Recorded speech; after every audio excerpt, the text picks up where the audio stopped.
കാസർഗോഡ് നഗരത്തിൽ വൻ കവർച്ചാ പദ്ധതി. പർദ്ദയിട്ട സ്ത്രീകളാണ് കവർച്ചയ്ക്ക് പിന്നിൽ. കാസർഗോഡ് നഗരത്തിലെ വ്യാപാര കേന്ദ്രങ്ങളിലേക്ക് വസ്ത്രങ്ങൾ വാങ്ങാനെന്ന വ്യാജേന വരികയും സാധനങ്ങൾ ആവശ്യപ്പെടുകയും ചെയ്യുന്നു. അതിനിടയിൽ ആരും കാണാതെ വസ്ത്രങ്ങൾ പർദ്ദയ്ക്കുള്ളിലേക്ക് എടുത്തുവയ്ക്കുന്ന ദൃശ്യങ്ങളാണ് വ്യാപാര സ്ഥാപനങ്ങളിൽ നിന്നും പബ്ലിക് കേരളയ്ക്ക് ലഭിച്ചത്.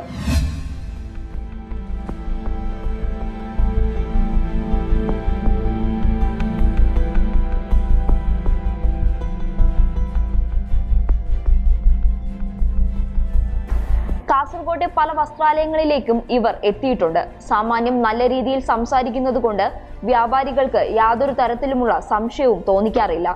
ഇതുകൊണ്ട് തന്നെ സ്ത്രീകൾ സാധനങ്ങൾ ആവശ്യപ്പെടുമ്പോൾ അവർക്ക് വേണ്ടതൊക്കെ എടുത്തു കൊടുക്കുന്ന തിരക്കിനിടയിൽ ഈ ചതി അവർക്ക് മനസ്സിലാകുന്നുമില്ല. പിന്നീട് വസ്ത്രങ്ങൾ കാണാതായതിനെ തുടർന്ന് CCTV പരിശോധിച്ചപ്പോഴാണ് പർദ്ദയിട്ട 2 സ്ത്രീകൾ വസ്ത്രങ്ങൾ മോഷണം ചെയ്യുന്നതുമായ ദൃശ്യങ്ങൾ ലഭിക്കുന്നത്.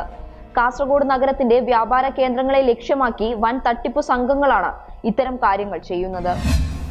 സംഭവത്തെ തുടർന്ന് വലിയ രീതിയിൽ ജാഗരൂകരായിരിക്കുകയാണ് കാസർഗോട്ടെ വ്യാപാരികൾ. മിക്ക വ്യാപാര കേന്ദ്രങ്ങളിലും CCTV ഉള്ളതുകൊണ്ട് കവർച്ചക്കാരെ കണ്ടുപിടിക്കാൻ എളുപ്പമാണ്.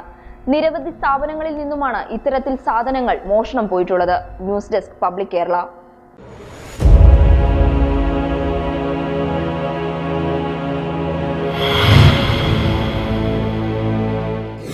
Public Kerala short film festival 2019 കഴിവുറ്റ പ്രതിഭകളെ കണ്ടെത്താൻ public Kerala short film festival 30 minute താഴെയുള്ള ഇംഗ്ലീഷ് സബ്ടൈറ്റിലോട് കൂടിയ ഹ്രസ്വചിത്രങ്ങൾ ക്ഷണിക്കുന്നു.